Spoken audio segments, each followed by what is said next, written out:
Hey everyone, and welcome to my channel. So today I wanted to share a little bit about my experience giving birth here during the peak of COVID in Massachusetts. It definitely was a difficult time, but I'm hoping to share some tips for new moms and dads going into this experience because you did not choose to give birth during a pandemic.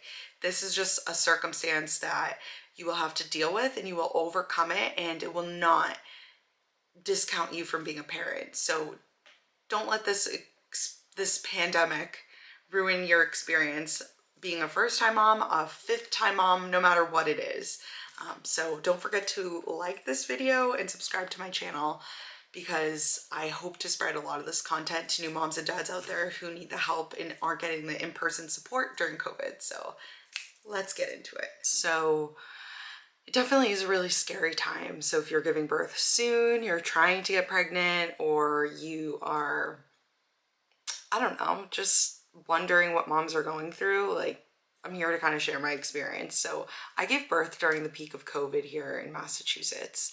And what I will say is that I was really scared because half of my pregnancy was actually not during COVID and the other half was. So I was experiencing a pregnancy just like any other woman would before COVID. And I was getting all my postpartum care and whatnot. And then when COVID hit, the main thing that was a problem was the policies that were being put in place and the disorganization between the hospitals on not knowing what to do to handle COVID yet. There was obviously a lack of supplies, so very limited amount of masks and whatnot at the hospital, so they weren't giving us like any new masks while we were there during our stay. I was in the same mask from birth and visiting my child in the NICU, which I thought was a little bit interesting, but I'm here to kind of ease your nerves in terms of the whole birthing experience during COVID, because what I will say is that the media is definitely putting a lot out there about what women are going through during pregnancy, and it can be really scary. But the best thing you can do is follow your hospital's Facebook page or whatnot.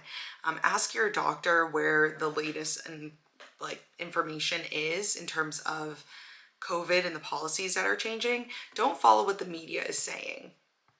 They're just there to get views and whatnot, and this is a great story because it's unknown for pregnant women. So don't listen to them. Go follow March of Dimes. I'm not affiliated or sponsored with them, but they definitely helped me during my entire pregnancy because they were putting out great content for women who had babies in the NICU, who just were afraid of the unknown during COVID, so go follow them.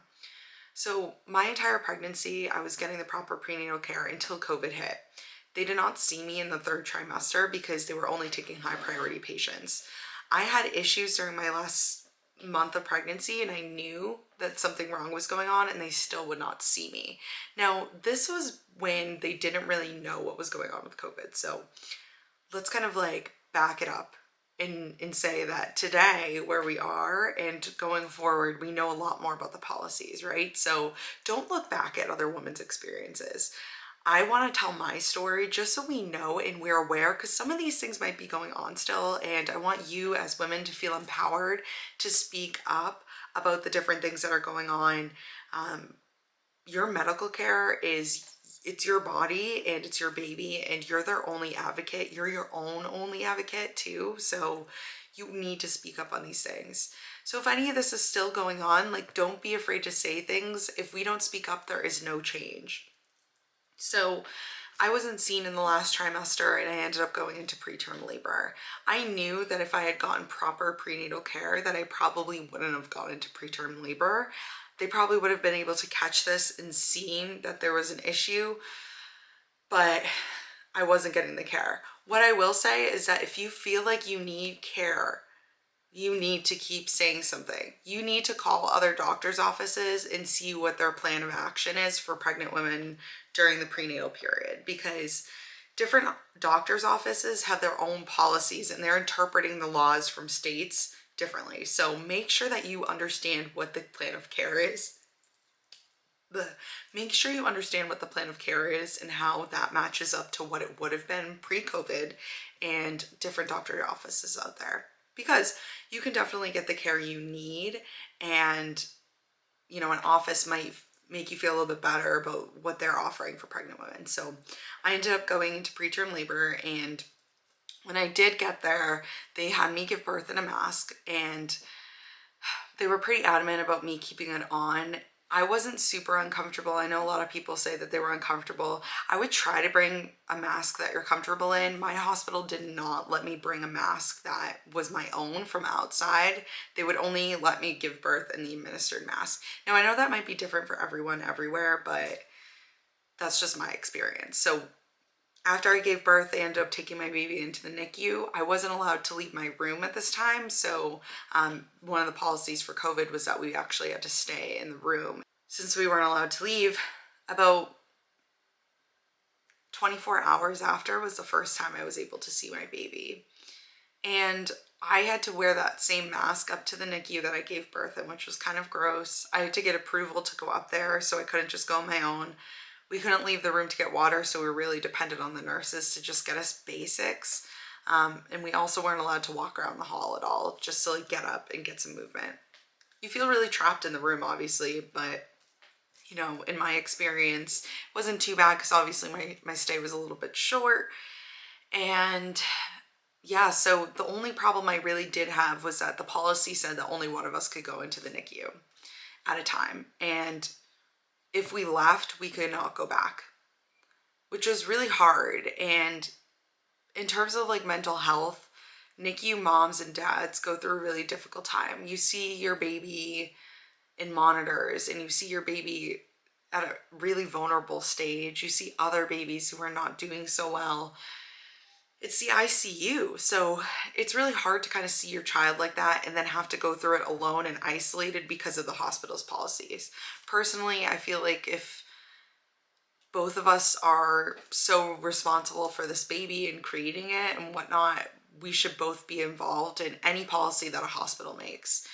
Unfortunately, that's not how it is, but they have policies that don't really make sense in terms of taking care of our health. Like, for example, one of us could go and we could switch out in and out, but we couldn't go in there together. So you're getting exposure from both of us, but at different times. I didn't understand that, and I said something, and a lot of the nurses agreed. Now, hopefully, if more people keep saying stuff, this will end and we won't have to deal with these policies that don't really make any sense. So once my baby was discharged from the NICU, he was there for 8 days.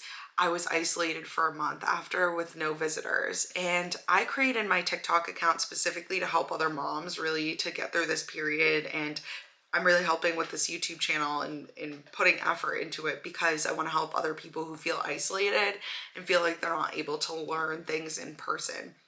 It really stinks not having visitors and getting the help, especially as a new mom and a first-time mom and a first-time dad, like first-time parents, where we don't know what we're really doing. We don't have tips and tricks. I learned a lot of my stuff online, and I so encourage you to go on other creators' pages and see what their tips and tricks are. You won't be alone. Like, there are so many online communities that you can join, and I know it's an extra step and it doesn't feel as authentic. So I understand and I feel for you, but it's better than not doing anything. And postpartum depression is super real, and it's even more real during COVID because we're isolated and we're not able to do some of the remedies that take away postpartum depression. So, you know, in that aspect, it's definitely harder for moms.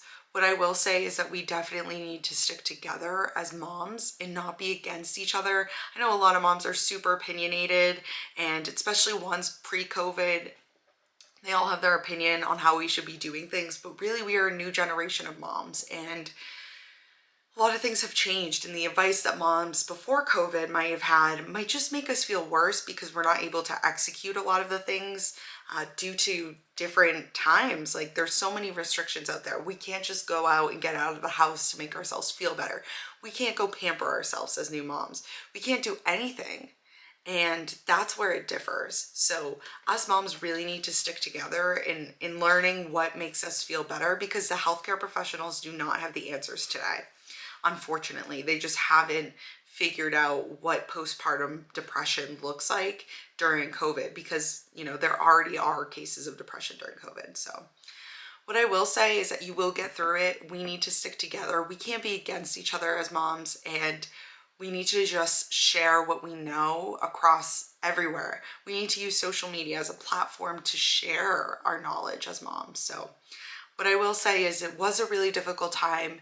Just be prepared. Don't get scared about what the media is influencing you to think about your pregnancy. Know that they're glorifying it to get views, and just be in touch with your healthcare provider about what your birthing center, hospital, anything is going to be implementing. So I hope that helps you guys. If you like this video, give it a thumbs up. It helps my channel so much and it helps me spread other awareness to moms and positivity. So give this a thumbs up.